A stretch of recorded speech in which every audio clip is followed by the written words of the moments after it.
স্বাগতম সবাইকে। আজ আমরা সি প্রোগ্রামিং এর ফর লুপ দেখব। তো ফর লুপটা আমরা জানি যে সি প্রোগ্রামে খুব ব্যাপকভাবে ব্যবহৃত হয়। ফর লুপটা খুবই গুরুত্বপূর্ণ সি প্রোগ্রামিং এর কারণে আমরা বিভিন্ন কাজ করার জন্য, বিভিন্ন প্রবলেম সলভ করার জন্য আমরা লুপ ব্যবহার করে থাকি। তো সি প্রোগ্রামিং এর ভিতরে ফর লুপটা খুব জনপ্রিয়, যার মাধ্যমে আমরা কোনো একটি প্রোগ্রামকে বা প্রবলেমকে আমরা বারবার একই লুপের ভিতরে আওতায় এনে বারবার এক্সিকিউশন করাতে পারি। হ্যাঁ, যতটা আমাদের প্রয়োজন। এটা সম্পূর্ণ নির্ভর করতেছে প্রবলেমটা কীরকম আমরা সলভ করব বা কিভাবে সলভ করব তার উপর। যদি আমাদের ফর লুপ প্রয়োজন হয় তখন আমরা ফর লুপ ইউজ করি। তো আমি এখানে আমরা দেখতে পাচ্ছি স্ক্রিনে যে ইনক্লুড studio.h, তারপর আমরা ভয়েড মেইন একটা ফাংশন। সো এটা আমাদের সবারই জানা যে এটা বেসিক স্ট্রাকচার সি প্রোগ্রামিং এর।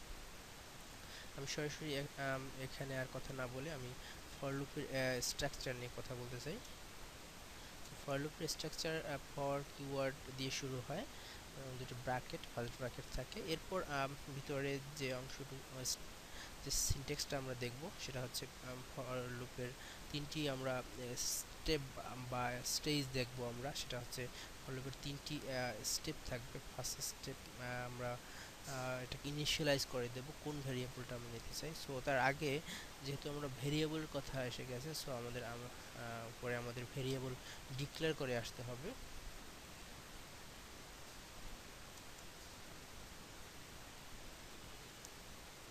ইন্টিজার আই এর ইনিশিয়ালি এর মানটাকে আমরা 0 ধরে নিলাম। ফর লুপের আমরা বলছি যে একটি প্রথম যে অংশটি থাকবে স্ট্রাকচারের ভিতরে সেটা হচ্ছে ইনিশিয়ালাইজেশন, অর্থাৎ ভেরিয়েবলের মানটা আমরা প্রথম কত থেকে শুরু করতে যাচ্ছি। ধরি আমরা 1 থেকে আমরা এখানে শুরু করতে যাচ্ছি। এরপরে যে অংশটা বা যে পার্টটা বা স্টেপটা সেটা হবে কন্ডিশন। হ্যাঁ, সো সেই কন্ডিশনটা আমরা কি করে দিতে চাই, I less than or equal to 5, অর্থাৎ আই এর মানটা সর্বোচ্চ 5 হবে বা সর্বোচ্চ 5 হতে পারবে, এর বেশি হতে পারবে না। এটা আমরা এই ধরনের কন্ডিশন দিলাম। অর্থাৎ এই লুপটা ঠিক 1 থেকে শুরু হয়ে 5 পর্যন্ত যাবে, এরপর এই লুপটা বন্ধ হয়ে যাবে এক্স্যাক্টলি 5 পর্যন্ত, যেহেতু less than or equal to আমরা বলেছি। সো এই লুপটা চলবে ঠিক ততক্ষণ পর্যন্ত যতক্ষণ 5 না হবে। 1 থেকে শুরু করে, এই জন্য কত থেকে শুরু করে সেটা ডিপেন্ড করতেছে আমার আই ইকুয়াল টু 1, এখানে যে ভেরিয়েবলটা আমি ডিক্লেয়ার করব সেই ভেরিয়েবলের যে মানটা দিব তার উপর কত থেকে শুরু হবে এবং ঠিক কত পর্যন্ত যাবে লুপটা চলবে সেটা ডিপেন্ড করে মাঝখানের এই কন্ডিশনের উপর। এবং এরপর আমরা আরেকটি পার্ট আছে, সেটা হচ্ছে ঠিক কী পরিমাণ বৃদ্ধি করব, লুপটা ঠিক কী পরিমাণে আস্তে আস্তে বৃদ্ধি পাবে অথবা আস্তে আস্তে কমবে, আস্তে আস্তে বাড়বে নাকি আস্তে আস্তে কমবে সেটা সম্পূর্ণ নির্ভর করবে ইনক্রিমেন্ট অথবা ডিক্রিমেন্ট একটি পার্ট থাকে সেটার উপর। সো এখানে আমরা আই প্লাস প্লাস করে দিলাম, অর্থাৎ 1 করে বৃদ্ধি পাবে আই এর মানটা।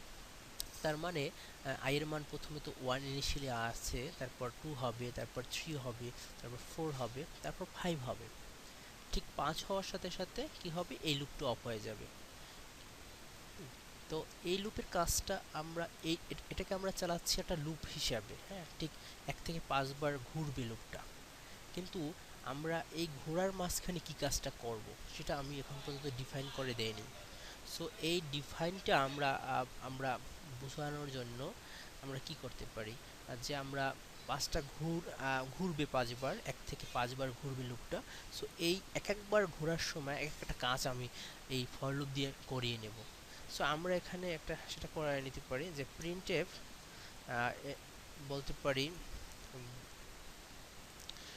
এখানে আমরা যে কোনো দিতে পারি, যেমন বাংলাদেশ, এই কথাটি Bangladesh cricket cricket team, Bangladesh cricket team, এই যে কথাটুকু, এই কথাটুকু বা এই লেখাটুকু আমরা 5 বার প্রিন্ট করাতে চাই। হ্যাঁ, তো একই সাথে 5 বার যদি প্রিন্ট করাতে চাই তাহলে আমাদের এরকম 5 বার 10 বার আমরা যদি এভাবে বলে দিই যে এতবার আমি প্রিন্ট করাতে চাই, সো এক্ষেত্রে আমাদেরকে এই ফর লুপের সাহায্য নিতে হবে। তো আমরা দেখি এটাকে সেভ করে তারপর আমরা যদি এখন বিল্ড অ্যান্ড রানে দিই তাহলে কি হচ্ছে দেখুন, এখানে বাংলাদেশ ক্রিকেট টিম 5 বার হ্যাঁ প্রিন্ট হচ্ছে। সো এখান থেকে আমরা আরও কি শিখতে পারি যে আমি যদি চাই যে 5 বার না, এক্স্যাক্টলি 10 বার প্রিন্ট করবে বাংলাদেশ ক্রিকেট টিমের কথাটা, এই লেখাটা, এই স্ট্রিংটুকু, সো তাহলে কি হবে।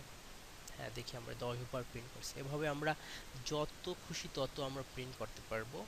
শুধু এখানে যে প্রিন্টের কাজ করাবো ফর লুপ দিয়ে তা কিন্তু নয়, এটা সম্পূর্ণ আমাদের প্রবলেমের উপর নির্ভর করতেছে যে আমি কি করাবো।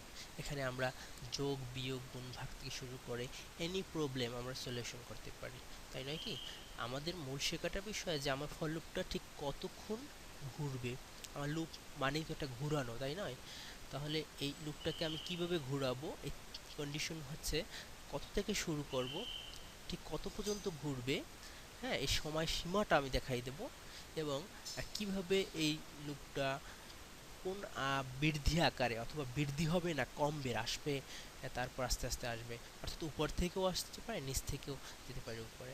সো এভাবে আমরা একটা লুপ ঘোরাতে পারি এবং সেই লুপের আন্ডারে আমরা কোনো একটা স্পেসিফিক কাজ করাতে পারি। সো এটাই হচ্ছে ফর লুপের আসল থিমটুকু। আশা করি সকলে বুঝতে পেরেছেন। ধন্যবাদ সবাইকে।